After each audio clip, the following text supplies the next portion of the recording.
రైతు సోదరులకు నమస్కారం అండి. Welcome to Gopi agricultural channel. మీ రైతు మిత్రుడు గోపి అండి. నేను ఈ వీడియోలో ఈ కోతకి 2 వారాల ముందు ఉన్నగా ఈ కత్తెర పురుగు అనేది వరిపైపై బాగా విజృంభిస్తుందండి. దాని గురించి వీడియో చేస్తున్నాను. ఈ కత్తెర పురుగు విజృంభించడం వల్ల వరి దుబ్బులు మన తెగిపడిపోయి, అలాగే మనకి కంకులు కూడా కింద రాలిపోయి ఈ పచ్చ పురుగు బాగా నష్టపరుస్తుందండి. అలాగే కొన్ని చోట్ల సుడిదమ్మ బాగా ఆశించి ఈ మన వరి కంకులు గింజ పాలు పోసుకోకుండా అలాగే పొల్లుగా రాలిపోతున్నాయండి. ఈ కత్తెర పురుగు ఎక్కువగా, అదే పచ్చ పురుగు ఎక్కువగా అండి ఆర్జేఎల్ రకానికి మరియు సమ్మోసర్ రకానికి బాగా వ్యాప్తి చెందుతుందండి.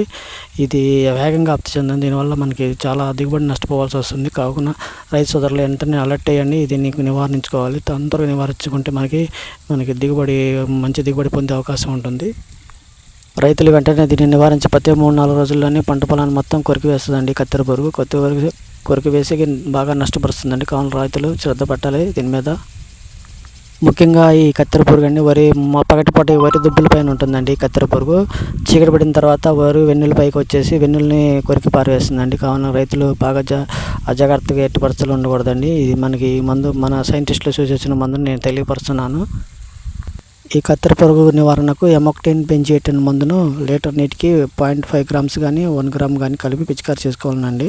అలా చేసుకున్నట్టయితే ఈ కత్తెర పురుగును సమర్థవంతంగా నివారించవచ్చు. అలాగే సుడిదోమ నివారించాలంటే మనకి పెక్స్లాన్ అన్న మందును పిచికారి చేసుకోవాలి. ఈ పెక్స్లాన్ మందును పిచికారి చేసుకోవడం మనం సుడిదోమను సమర్థవంతంగా నివారించవచ్చండి.